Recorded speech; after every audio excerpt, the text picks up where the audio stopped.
C'est Maxence Rigotier de blogcoursapied.com.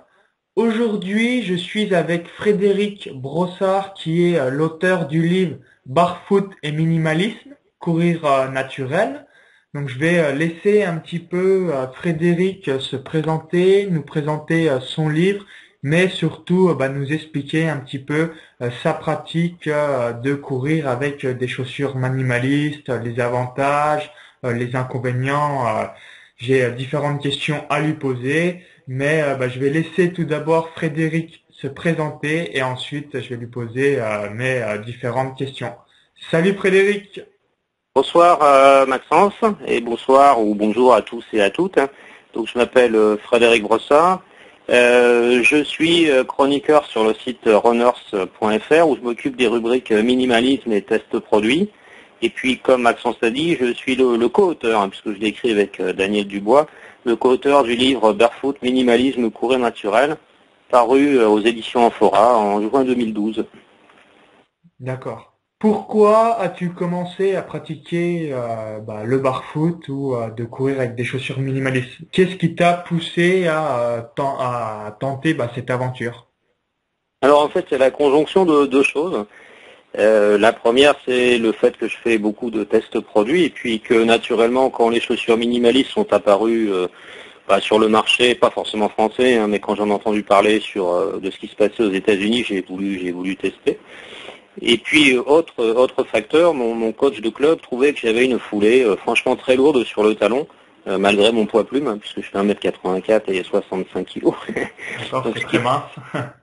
n'est pas beaucoup pour quelqu'un de ma taille. Et bien malgré ce poids, mon coach de club me faisait beaucoup de réflexions sur le fait que j'avais une foulée extrêmement lourde sur le talon. Et alors, je dirais ma découverte du minimalisme et qui a induit un changement de foulée, m'a paradoxalement ou heureusement a complètement modifié ses attitudes de course à pied et pour mon bien. D'accord. Et au départ, explique-nous un petit peu comment t'as entrepris. T'as couru 1 ou 2 minutes, ensuite t'as augmenté progressivement. Comment ça s'est passé pour tes débuts?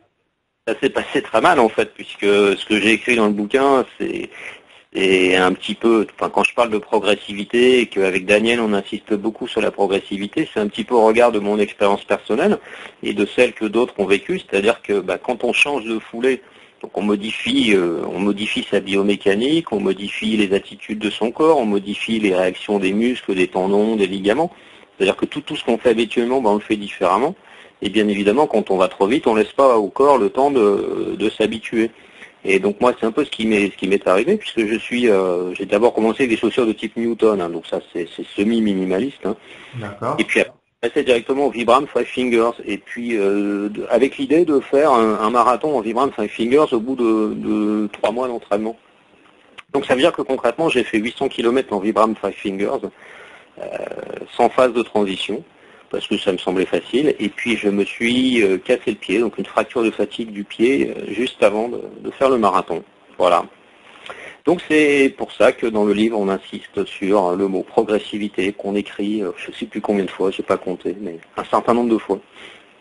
D'accord. Donc, toi, par rapport à ton expérience personnelle, tu t'es vite rendu compte qu'au bout de 3 mois, même si on continuait d'avoir les mêmes entraînements euh, que par le passé, eh bien malheureusement, ça l'a entraîné une blessure. Oui, oui, tout à fait. C'est vraiment. Moi, j'insiste sur le fait que le corps humain, il est capable de faire énormément de choses, mais par contre, il faut lui laisser le temps d'apprendre et de s'habituer. Donc, si je veux dire, le fait de courir sur le talon avec un déroulé du pied, ça induit un certain nombre de les muscles, les tendons ont des courses d'une certaine façon. Et puis après, si tu cours sur le médio-pied ou même l'avant du pied, tu modifies vraiment, tu modifies les charges, les forces qui s'exercent. Et tes muscles, ton corps, ton squelette n'ont pas été habitués à ces nouvelles forces. Il et elle sont capables de résister à un certain nombre de choses, mais pas à ces nouvelles choses que tu lui imposes. Sauf si tu lui laisses le temps, c'est-à-dire si tu construis progressivement sa réaction face à cette nouvelle façon de courir. D'accord. Et moi, j'avais parlé un petit peu avec différents podologues. Ils me disaient que souvent, il faut une année de transition. Tu confirmes entre Oui, un c'est-à-dire que entraînement. Ouais. avant avec des paires de running classiques et puis ensuite avec des chaussures minimalistes, on compte une année de transition pour refaire les mêmes entraînements que l'on faisait par le passé. Un peu ça, je dirais, il faut entre 3 et 6 mois pour passer des chaussures non minimalistes aux chaussures minimalistes. Mais ensuite, effectivement, il faut, durant cette phase, il n'est pas tellement recommandé de s'entraîner pour des compétitions d'importance. Et puis après, il faut se donner encore quelques mois pour reprendre un entraînement consistant, classique. Donc je dirais oui, effectivement, une petite année, ça permet de transformer sa foulée et de redevenir aussi performant, voire plus performant qu'avant. D'accord. Et avec cette blessure au pied là, que tu t'es fait une fracture de fatigue du pied, ça t'a pas repoussé et, qu'est-ce qui t'a motivé pour continuer Ça m'a dans pas cette démarche? Ça m'a d'autant moins repoussé que donc j'ai été plâtré et cette semaine après avoir été déplâtré, je courais le marathon de Paris en chaussures minimalistes, hein, donc ça m'a pas du tout freiné. En fait, moi j'ai souhaité conserver tous les bénéfices de la course à pied minimaliste, hein, entre guillemets. J'aime pas le mot minimaliste, hein. C'est un mot qui est très mal choisi en fait. Moi je dirais plutôt une foulée naturelle, une foulée sur le médio-pied. Donc parce qu'en fait, il y a quand même, le corps humain, il est conçu pour ça, il n'est pas conçu pour atterrir sur le talon. Euh, Quand on regarde comment est fait le talon, on se rend bien compte qu'on ne peut pas courir sur le talon. C'est pas naturel, alors que l'avant, le médio-pied, lui, il est conçu pour courir. Je dirais, tout le pied est conçu pour ça. Et en fait, quand tu cours comme ça, tu retrouves vraiment des attitudes naturelles. Et puis surtout, tu as un sentiment de légèreté que tu n'as pas du tout dans la course à pied, entre guillemets, classique sur le talon. D'accord. Et comment tu peux expliquer que pendant des décennies, toujours on nous vend des différentes chaussures avec des gros amortis, etc. En fait, ce qui s'est passé au début, lorsque le jogging s'est généralisé il y a une trentaine ou une quarantaine d'années, en fait, les équipementiers du sport ont conçu des chaussures qui, sur la base de la marche à pied. Euh, on dit pour courir, c'est comme marcher. C'est-à-dire qu'en fait, il n'y a pas eu d'études biomécaniques sur la façon dont les gens couraient ou devaient courir. Et donc ils ont dit courir finalement on pose le talon, comme quand on marche, on pose le talon et puis on déroule le pied. Et ils ont dit oui mais si on pose le talon, on va se faire mal, donc on va mettre de l'amorti sous le talon. Et puis voilà, c'est de là qu'est né c'est de là que sont nées ces chaussures qui finalement rendent la course accessible à tout le monde, mais qui biomécaniquement n'ont pas vraiment de raison d'être. D'accord. Et ensuite, c'est aux États-Unis que petit à petit, on s'est aperçu que finalement courir avec des chaussures minimalistes ou courir pieds nus, c'était pas forcément si mal que ça. Oui, tout à fait, oui. Je dirais, il y a eu quelques pionniers évidemment, mais c'est surtout en 2009 avec les études de Daniel Lieberman, qui est professeur de biomécanique à Harvard, hein, qui a montré qu'effectivement la foulée sur le médio-pied, entre guillemets, foulée barefoot ou minimaliste, était potentiellement beaucoup moins traumatisante qu'une foulée sur le talon, même amorti.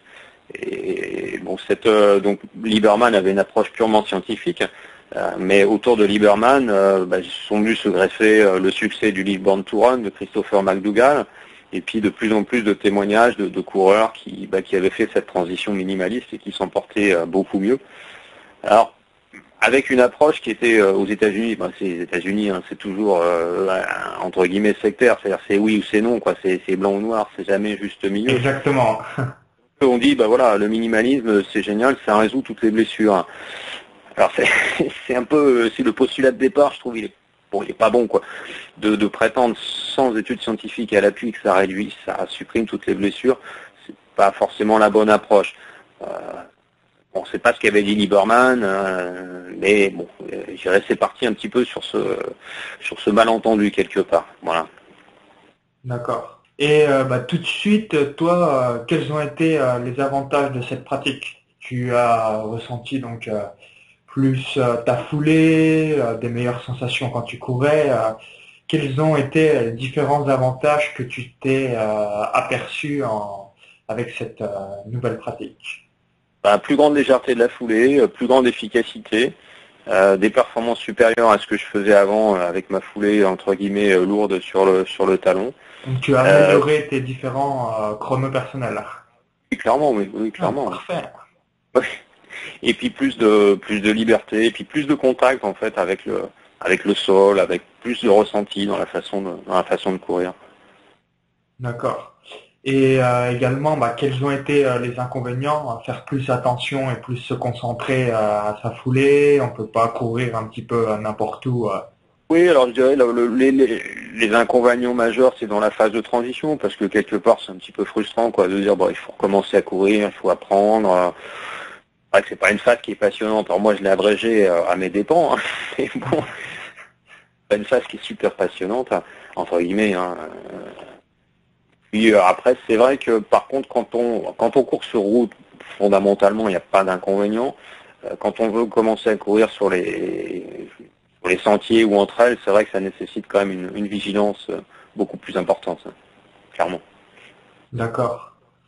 Et pour toutes les personnes qui souhaiteraient courir avec des chaussures minimalistes, quels sont les différents conseils que tu pourrais leur donner? Ah, ça c'est toujours un peu compliqué. Bon, il y a le mot progressivité hein, que j'ai déjà employé tout à l'heure et qui revient à toutes les pages du bouquin qu'on a écrit là. Après, je dirais il y a deux approches, il y a plusieurs approches possibles pour bien démarrer le minimalisme, hein, tout en conservant cette idée de progressivité dans la tête. Hein. La première approche, c'est de dire, c'est de courir carrément pieds nus. Parce que c'est là où effectivement on va avoir le meilleur ressenti, où le corps va le mieux s'habituer à cette nouvelle foulée, il y aura bien le feedback nerveux, etc., etc. Bon, ça c'est une approche que préconisent les gourous américains. C'est vrai que moi je la juge quand même difficilement applicable. Mon co-auteur Daniel, lui, c'est un vrai barfooteur. Hein. Moi je suis plutôt un coureur entre guillemets minimaliste. Donc ça c'est une première approche. La deuxième approche c'est de prendre des chaussures dites de transition. Qui force la foulée un petit peu mécaniquement. Donc on a par exemple les Skechers Go Run ou la gamme Pure de Brooks, donc qui ont un dispositif dans la semelle qui oblige à courir sur le médio-pied. Donc ça c'est une méthode assez efficace, mais très mécanique. Et puis après, il y a l'idée de dire, on prend des chaussures où on va réduire le drop, donc la hauteur, la différence de hauteur entre le talon et la pointe, les orteils. Donc on va progressivement diminuer le drop de ces chaussures tout en continuant à s'entraîner normalement. Donc c'est trois approches possibles. Moi personnellement, je sais que ça fait hurler beaucoup de gens. Hein. Moi j'aime bien l'approche mécanique parce que c'est la plus facile entre guillemets et puis c'est celle qui donne sans doute le meilleur résultat. D'accord. Et également, pourquoi cette pratique se développe en France de plus en plus? T'as une réponse à cela, juste parce que aux États-Unis, ça s'est extrêmement développé, du coup, vu que la France a 4-5 ans de retard, on suit le chemin. Ouais, alors il y a l'effet un petit peu mode, hein, mais je pense que bon, il y a plusieurs effets. Hein. Bon, il y a l'effet mode, hein, ça c'est clair. Après, il y a l'effet produit, parce que il y a un an ou deux, il n'y avait aucun équipementier, grand équipementier, hein, qui avait des produits minimalistes. Aujourd'hui, je dirais même les Japonais qui ont longtemps été réticents ont des chaussures minimalistes. En ce moment, je suis en train de tester des Mizuno Evo qui vont sortir en janvier. C'est clairement des chaussures ultra minimalistes. Donc il y a une offre produit qui est très importante. Hein. Donc l'offre produit, elle suscite aussi la curiosité. Et puis après, je dirais, il y a tous les gens qui en parlent. Hein. Donc il y a, bon, je vais commencer par moi, hein, c'est pas très modeste, c'est pas très poli de faire ça. Il y a Daniel, il y a Christian Harbert qui parle beaucoup de son expérience de coureur pieds nus.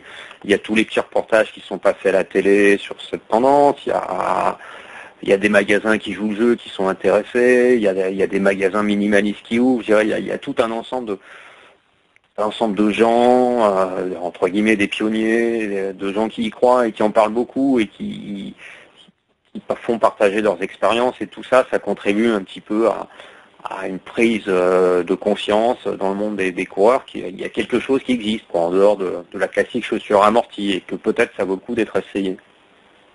Et concernant le tarif des différentes chaussures minimalistes, est-ce que c'est plus cher, moins cher qu'une paire de running classique? C'est à peu près quoi Malheureusement, la tendance et la fourchette de prix? ça c'est la mauvaise question, ça. Parce que les gens pensent que minimaliste, ça peut vouloir dire pas cher. Bah non, parce que en fait, les chaussures minimalistes, elles sont conçues par les mêmes ingénieurs, dans les mêmes bureaux d'études, et elles ont globalement le même prix. On va commencer à voir les Skechers qui sont les moins chers aux alentours de 80 euros et puis ça va monter jusqu'à 130, 140 euros pour certains modèles. Sur les modèles vraiment très minimalistes de route, on va se situer aux alentours des 100 euros. Et puis après, pour des modèles un peu plus évolués, surtout entre elles, là, ça va être un peu plus cher, quoi. D'accord. Donc à acheter en solde si votre budget est un petit peu serré pour Et réduire le prix malheureusement, au maximum. ouais, il n'y a pas de miracle, hein. C'est pas parce que c'est minimaliste que c'est pas cher. D'accord, exactement. Et concernant donc les blessures, on en a un petit peu évoqué tout à l'heure, permet donc de réduire logiquement la blessure du coureur, mais est-ce que ça entraîne pas justement des autres blessures que l'on n'a pas avec une paire de running classiques? Ah, ça, c'est une excellente question à laquelle je n'ai malheureusement pas de réponse pour l'instant parce que l'expérience, si tu veux, il faudrait un gros retour d'expérience, un nombre de coureurs conséquent et puis d'analyser les pathologies je dirais qu'ils ont en tant que coureurs minimalistes. Effectivement, ça réduit un certain nombre de pathologies, hein, comme la tendinite du tendon d'Achille, le TFL, etc. Mais est-ce que dans 5 ans, on ne va pas s'apercevoir que ça crée des choses qu'on ne connaît pas aujourd'hui? Rien n'est moins sûr, hein.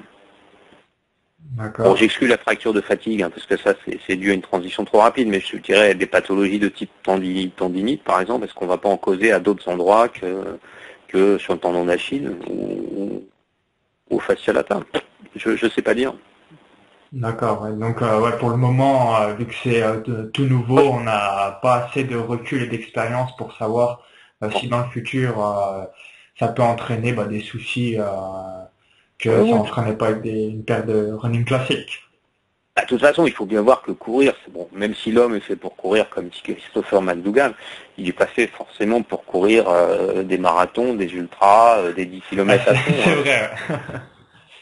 Quelque part, à partir du moment où tu sollicites ton corps pour des choses qui Ils bon, sont sont hors du commun dans le sens, hors du c'est hors commun, de la norme, quoi. C'est pas tous les voilà, jours. même courir un 10 km en 50 minutes pour quelqu'un qui dans la semaine fait que de la marche et est assis à son bureau, je veux dire, c'est déjà quelque chose d'exceptionnel pour le corps, au sens que le corps est soumis à des sollicitations auxquelles il n'est pas habitué en dehors de cette course. Donc tout ça, potentiellement, c'est traumatisant, quelle que soit la façon dont tu cours, hein.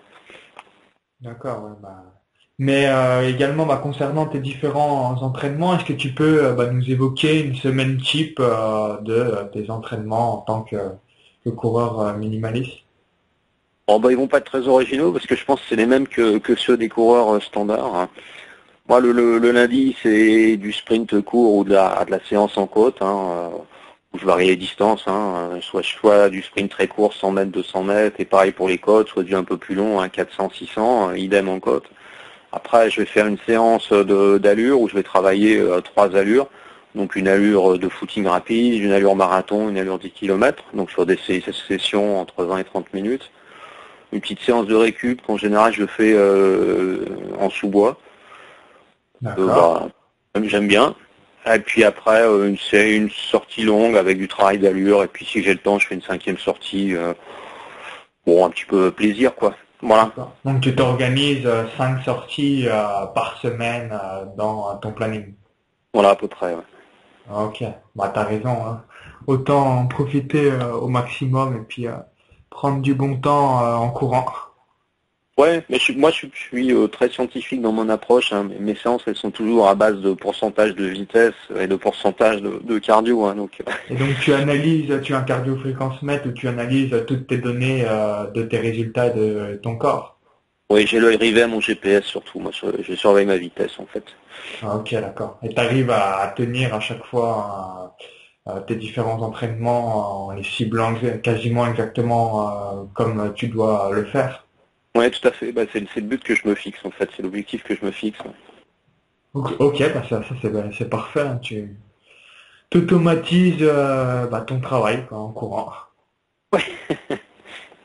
Et pour finir sur une dernière question, donc pour toutes les personnes qui ont déjà entendu parler de ton livre, est-ce que tu peux un petit peu le présenter si des gens souhaiteraient l'acquérir et qui se demandent un petit peu qu'est-ce qu'il y a dedans. Donc je rappelle que j'avais effectué la chronique de ton livre sur le blog, hein, je mettrai le lien, mais je vais laisser Frédéric nous expliquer un petit peu la plus-value de ton bouquin.